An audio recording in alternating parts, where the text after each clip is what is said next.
Perkenalkan, nama saya Ervandri Syahan dengan NIDN 0114018202. Saat ini saya sebagai dosen tetap di STMIK Pelita Nusantara. Sebagai unjuk kerja Tridharma Perguruan Tinggi bidang pengajaran, mata kuliah yang saya ampu adalah dasar-dasar pemrograman.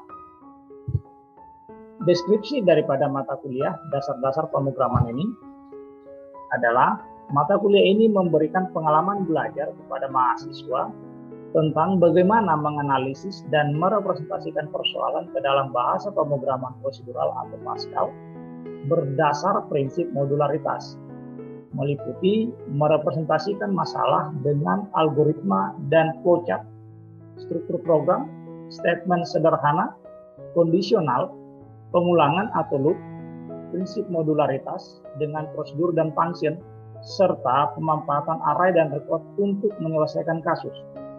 Pelaksanaan kuliah dilaksanakan dalam bentuk ceramah, diskusi, penugasan di laboratorium, penulisan makalah proyek, dan presentasi. Capaian pembelajaran program studi dari mata kuliah dasar-dasar pemrograman ini, di mana mahasiswa mampu menerapkan prinsip dasar pemrograman prosedural, menganalisis permasalahan, dan menyelesaikan persoalan tersebut sesuai prinsip pemrograman dengan menggunakan bahasa pemrograman terstruktur atau Pascal, dan dapat merepresentasikan hasilnya di kelas, serta mahasiswa dapat bekerja sama menyelesaikan permasalahan yang lebih kompleks dalam kelompok secara tepat waktu. Sebagai capaian pembelajaran mata kuliah atau kemampuan yang diharapkan adalah yang pertama, mahasiswa mampu menginstalasi dan mengoperasikan software Dev Pascal. Yang kedua, mahasiswa mampu menjelaskan dan menggunakan komponen pembangun algoritma dan flowchart. Yang ketiga, mahasiswa mampu menjelaskan dan memanfaatkan struktur program, mengendalikan tipe data, operator aritmatika, dan statement input-output. Yang keempat, mahasiswa mampu memanfaatkan statement kondisional. Yang kelima, mahasiswa mampu memanfaatkan statement perulangan atau looping. Yang keenam, mahasiswa mampu mengakses prosedur dan function.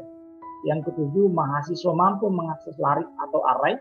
Yang kedelapan, mahasiswa mampu mengakses record dan recorded array. Materi perkuliahan yang dilaksanakan dalam satu semester untuk mata kuliah dasar-dasar pemrograman ini dibagi ke dalam 16 pertemuan, di mana 2 pertemuan yaitu pertemuan 6, pertemuan ke-8, dan pertemuan ke-16 itu adalah TS dan UAS. Pertemuan yang pertama adalah pengantar perkuliahan, pertemuan yang kedua software Pascal, pertemuan yang ketiga algoritma dan flowchart, pertemuan yang keempat tipe data, operator, dan statement input-output, pertemuan yang kelima ini adalah statement perulangan atau looping, pertemuan 6 dan 7 statement kondisional, pertemuan ke-9 dan 10 prosedur dan function, pertemuan ke-11 dan 12 array, pertemuan 13 dan 14 record dan record array, di mana pertemuan yang ke-15 adalah tentang studi kasus sebagai rangkuman dari materi pertama hingga materi yang ke-14. Referensi yang digunakan dalam mata kuliah dasar-dasar pemrograman ini, yang pertama sebagai referensi utama adalah Algoritma dan Pemrograman terbitan Informatika Bandung oleh Bapak Rinaldi Munir. Yang kedua, Algoritma dan Teknik Pemrograman terbitan Andi Yogyakarta oleh Budi Sutejo dan Mikael. Sebagai referensi pendukung adalah buku dari Pemrograman Pascal oleh Andi Yogyakarta yang ditulis oleh Bapak Abdul Qadir. Dan yang berikutnya adalah yang kedua, modul mata kuliah dasar-dasar pemrograman terbitan STMIK Pelita Nusantara. Media pembelajaran yang digunakan dalam mata kuliah dasar-dasar pemrograman ini yang pertama sebagai software adalah software Dev Pascal, yang kedua SoloLearn untuk aplikasi berbasis mobile, kemudian yang ketiga Google Classroom, yang keempat video YouTube. Hardware adalah PC atau laptop atau smartphone dan juga Infocus. Dan tempat pelaksanaan untuk mengimplementasikan atau melaksanakan mata perkuliahan dasar-dasar pemrograman ini adalah di laboratorium pemrograman. Peraturan dalam perkuliahan yang pertama, toleransi keterlambatan memasuki ruang kuliah maksimal 10 menit. Yang kedua, jika melebihi waktu keterlambatan, mahasiswa tidak diperkenankan untuk masuk ruang kuliah. Yang ketiga, tidak diperkenankan mengenakan kaos oblong atau shirt, harus mengenakan kaos berkerah. Yang keempat, presensi kehadiran itu minimal 80% agar dapat mengikuti UAS. Yang kelima, alat komunikasi harus di silent atau dimatikan. Ini merupakan poin penting sebagai tata tertib dalam pelaksanaan perkuliahan dasar-dasar pemrograman. Sistem penilaian. Sebagai sistem penilaian atau sebagai nilai akhir yang akan diperoleh mahasiswa dalam mata kuliah dasar-dasar pemrograman ini dibagi ke dalam 4 faktor penilaian, yaitu presensi dengan bobot 10%, tugas atau kuis dengan bobot 20%, ujian mid semester atau UTS dengan bobot 30%, ujian akhir semester atau UAS dengan bobot 40%.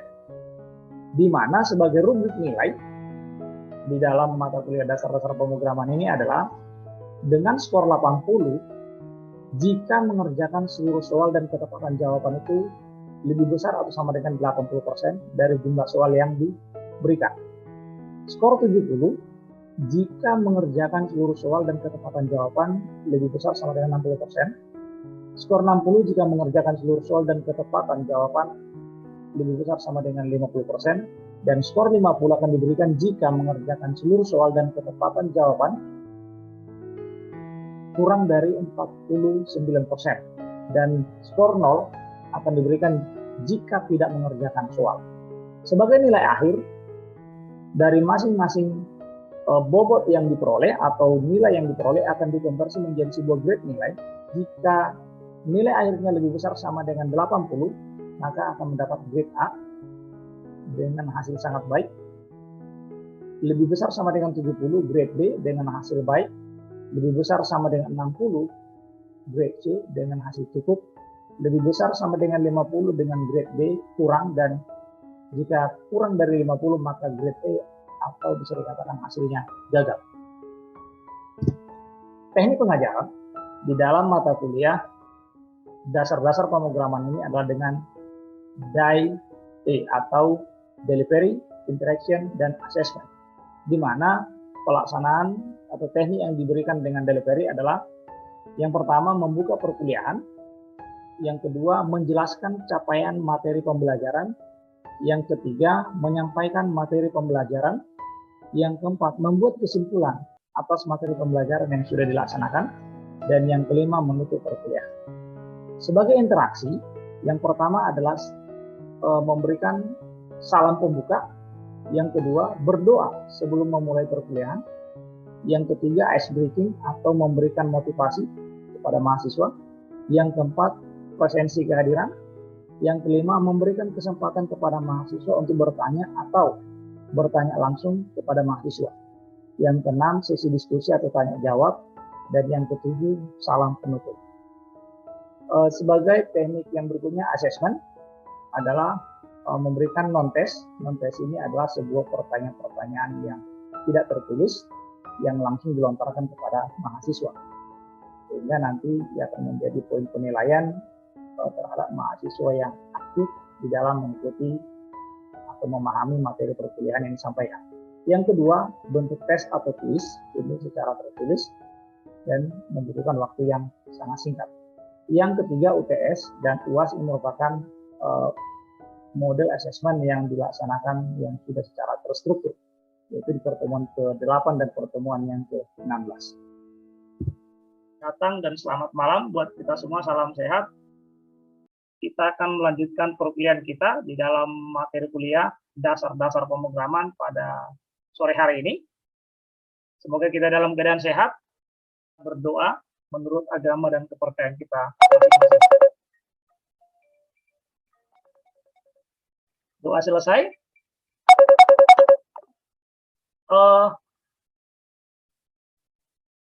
walaupun perkuliahan ini kita laksanakan secara daring, tetapi Anda sebagai mahasiswa teknik informatika, kita juga mengharapkan atau menginginkan Anda memberikan desire atau hasrat untuk tetap menggali informasi yang jauh lebih baik, yang lebih banyak di dalam perkuliahan di bidang komputer ini, terutama di bidang teknik informatika, karena segala bidang saat ini itu membutuhkan orang-orang yang benar-benar punya kompetensi, punya kualifikasi di dalam bidangnya, ya, yang akan dibutuhkan kelak. Bukan hanya orang yang hanya lulus di bergelar komputer, tetapi orang-orang yang memiliki kompetensi.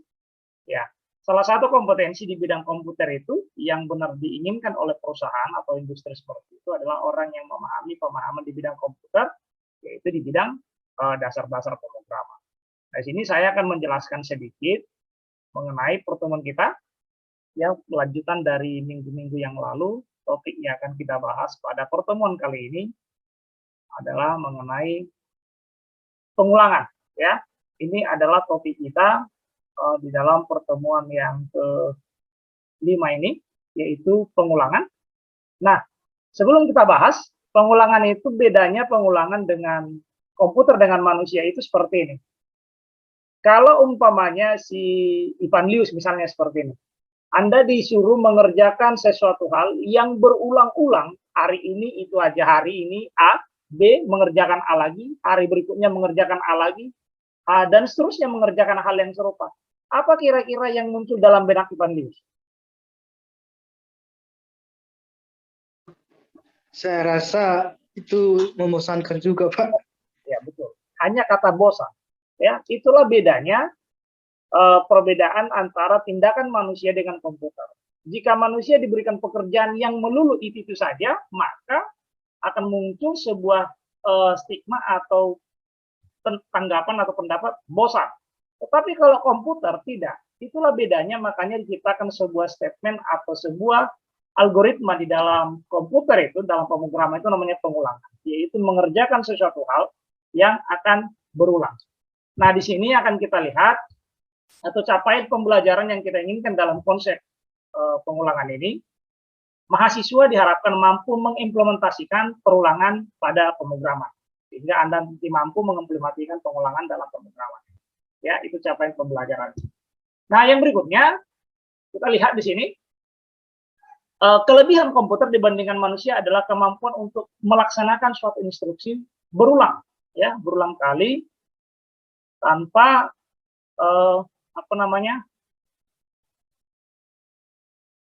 tanpa mengalami yang namanya kebosanan, ya, tanpa mengalami kebosanan di dalam algoritma itu. Pengulangan atau calling atau repetition itu dapat dilakukan dengan sejumlah langkah, ya, dengan sejumlah langkah. Kalau kita lihat strukturnya seperti ini. Satu, kondisi pengulangan yaitu ekspresi boolean yang harus dipenuhi untuk melaksanakan pengulangan. Pengulangan itu artinya ada sebuah syarat. Perulangan akan dilaksanakan ketika syarat itu terpenuhi. Nah, kemudian yang kedua, badan atau bodi pengulangan yaitu satu atau lebih aksi yang akan diulang ketika syarat nomor 1 ini dipenuhi.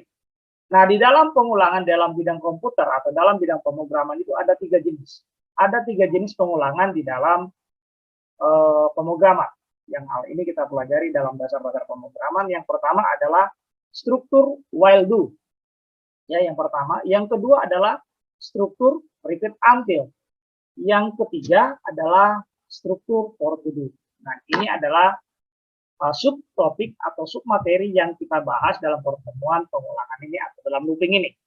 Yang pertama adalah struktur while do. Nah, struktur while do ini, untuk memahami konsep struktur while do ini adalah ini while kondisi di mana syaratnya itu di awal. Dia akan diberikan syarat dulu, baru dia boleh melaksanakan aksinya. Ini while do. Selama kondisi ini merupakan syarat. Selama syarat ini bernilai benar, maka lakukan aksinya sampai selesai. Nah, ini contohnya kita lihat. Aksi akan dilaksanakan berulang kali sepanjang kondisi boolean, ya, selama kondisi boolean itu masih bernilai true atau benar. Nah, kondisi boolean itu hanya 2 jawaban. Jadi boolean itu merupakan tipe data yang berisi benar atau salah. Jadi kalau kondisi boolean artinya jika kondisi itu bernilai benar, maka aksi akan dilaksanakan. Kita lihat contoh algoritmanya seperti ini. Algoritma untuk mencetak banyak kata halo misalnya. Kita akan deklarasikan variabel-variabel yang terlibat di dalam pengimplementasian programnya. Misalnya variabelnya adalah k dengan tipe data integer. Kemudian kita deskripsikan prosesnya. Di mana k itu kita kasih nilai 1. Ya, kita kasih nilai 1 di awal. Kemudian syarat tadi atau variabel k ini akan diuji sebanyak 10. While k lebih kecil sama dengan 10, yang artinya selama nilai k ini lebih kecil dari 10, maka cetaklah halo, write halo. Maka lakukan pencacah atau tambahkan nilai k dengan nilai k yang baru, yaitu k plus 1. Demikian seterusnya akan diulang. Nah, ketika cetak kata halo yang pertama, maka k ini akan bertambah, yaitu k menjadi yang kedua. Maka k yang kedua ini akan kembali dicek kembali untuk syarat apakah nilai 2 ini lebih kecil atau sama dengan 10. Jika iya, maka dia akan mencetak halo berikutnya. Demikian seterusnya hingga nilai k ini akan menjadi nilai 11. Ya, terakhir nilai k ini adalah 10. Ketika 10 ditambah 1, maka nilai k ini akan 11. Ketika dicek 11 apakah lebih kecil daripada 10, ternyata jawabannya salah, maka dia akan proses pencetakan kata halo akan berhasil atau NY.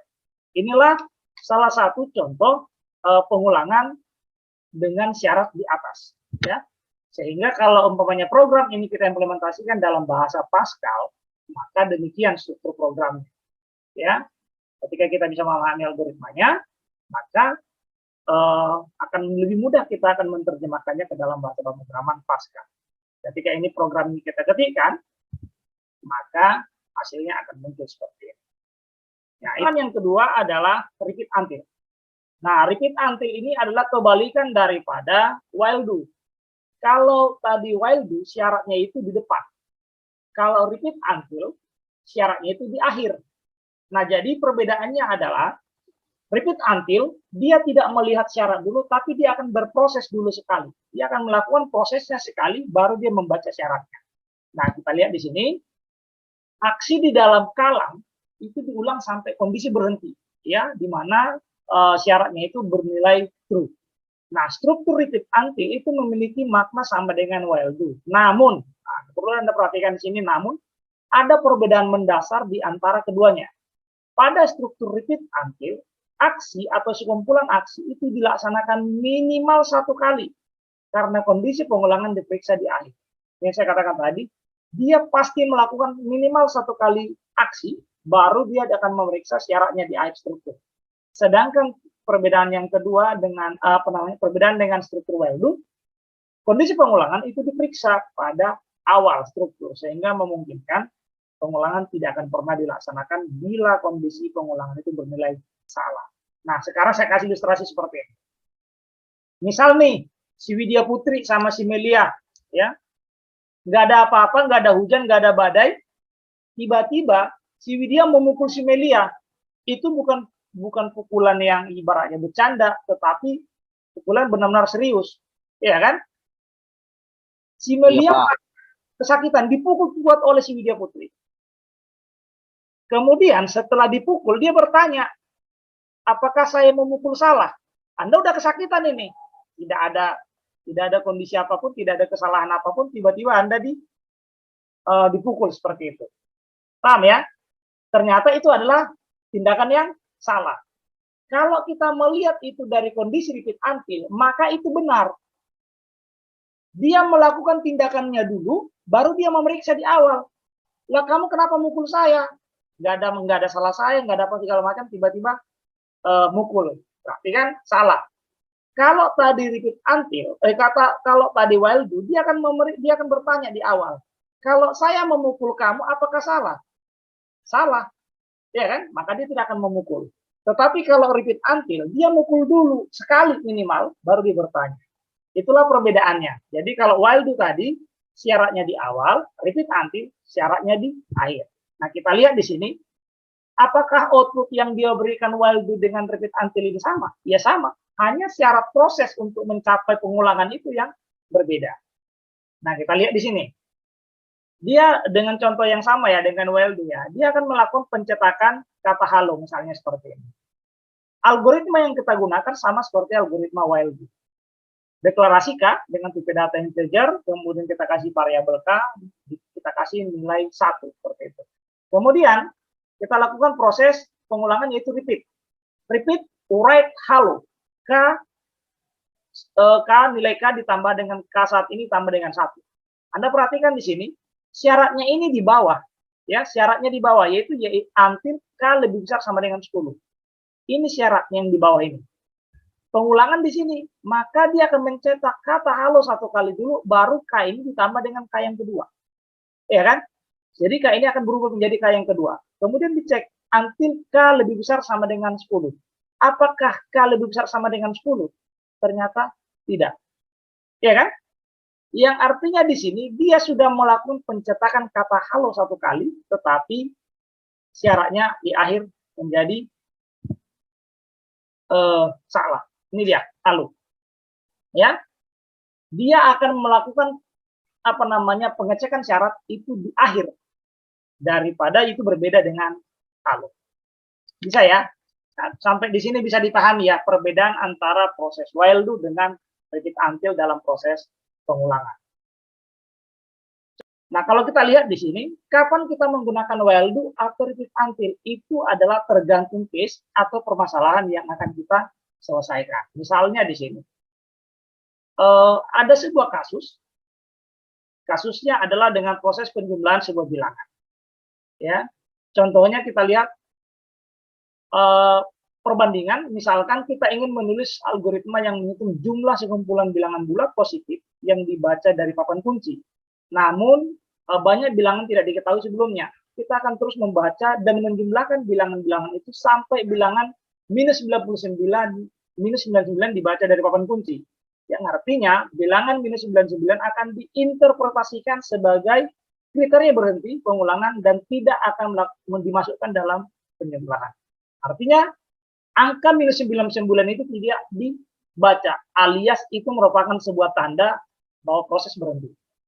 Ini dia angka-angkanya, misalnya angka dibaca adalah 10, 4, 5, 8, minus 99. Maka jumlahnya adalah yang benar 10 tambah 4 tambah 5 tambah 8. Ini yang benar jawabannya. Ya kan? Kemudian yang kedua, dibaca berturut-turut lagi 9, 7, 20, minus 99. Maka yang benar adalah 9 tambah 7 tambah 20 sama dengan 36. Minus 99 ini dibaca sebagai 0 atau tanda berhenti. Nah, ketika diimplementasikan dengan while do atau repeat until, maka hasilnya akan seperti ini.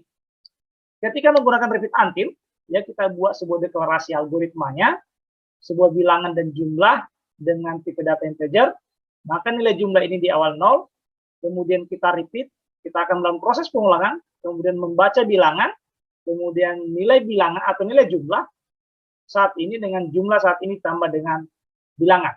Kemudian until bil sama dengan minus 99. Bacalah semua bilangan ini dan lakukan penjumlahan sampai bilangan yang dimasukkan, ini read bil, adalah minus 99. Paham ya maksudnya? Jika sudah, maka cetaklah nilai jumlahnya. Kemudian kita menggunakan while do, pengulangan while do. Konsep yang sama, ya atau algoritma yang sama, tetapi proses atau while do yang digunakan itu berbeda, yaitu kita menggunakan while do, hasil yang diperoleh menjadi seperti ini. Masukkan bilangan seperti ini, dan seterusnya, kemudian salah satu bilangan yang dimasukkan adalah minus 99, maka jumlah keseluruhannya adalah 130. Benar apa tidak? Benar, mari kita lakukan penjumlahan, 45 tambah 23 itu ada 68, 68 tambah 12 itu adalah 80, 80 tambah 50 itu ada 130. Minus 99 tidak dihitung karena minus 99 dianggap 0. Nah, jadi kalau kita lihat bahwa konsep algoritma atau pengulangan while do itu tepat untuk kasus ini. Jadi artinya tidak selamanya pengulangan itu akan memberikan output yang benar. Paham ya? Jadi kapan kita menggunakannya? Jadi tergantung pada masalah yang akan diprogram. Dan pengulangan yang ketiga adalah for to do. Ini adalah pengulangan naik, yaitu perulangan tanpa syarat. Ya, perulangan menaik Kemudian dan juga dengan cara ascending ataupun descending. Ini adalah perulangan yang sangat simpel yang tidak memerlukan syarat. Ketika ingin melakukan pencetakan misalnya 1 sampai 5, dia akan melakukan pencetakan 1 sampai 5. Dia tidak memerlukan syarat apapun. Oke. Ini salah satu contohnya bisa nanti diimplementasikan di dalam bahasa pemrograman Pascal. Oke, mungkin ini saya percepat aja. Sampai di sini ada yang mau ditanyakan atau ada yang kurang jelas dari penjelasan Bapak tadi tentang 3 model pengulangan dalam pemrograman, yaitu while do, repeat until, dan for to do. Ayo, bagi yang ada atau ada yang kurang jelas yang ingin disampaikan, boleh Anda sampaikan, karena mungkin mana tahu saya terlalu cepat menyampaikannya sehingga Anda, Bapak ini ngomong apa toh, gitu seperti itu. Ada? Tidak, Pak. Kalau tidak ada, untuk untuk meningkatkan kemampuan Anda dalam mengasah sebuah kasus seperti itu, apalagi dalam bidang komputer, ini saya kasih sebuah case ya, yang bisa nanti Anda implementasikan, Anda pelajari dengan materi-materi yang kita sampaikan tadi, yang sudah saya sampaikan tadi, untuk bisa meningkatkan pemahaman Anda di dalam materi kita dalam pengulangan ini. Karena pengulangan ini merupakan salah satu bidang dalam dasar-dasar pemrograman ketika nanti Anda akan merancang sebuah program yang berbasis database. Ini sangat-sangat diperlukan sekali. Oke? Oke, mungkin kalau tidak ada pertanyaan lagi, sampai di sini materi perkuliahan kita. Terima kasih atas kehadirannya dalam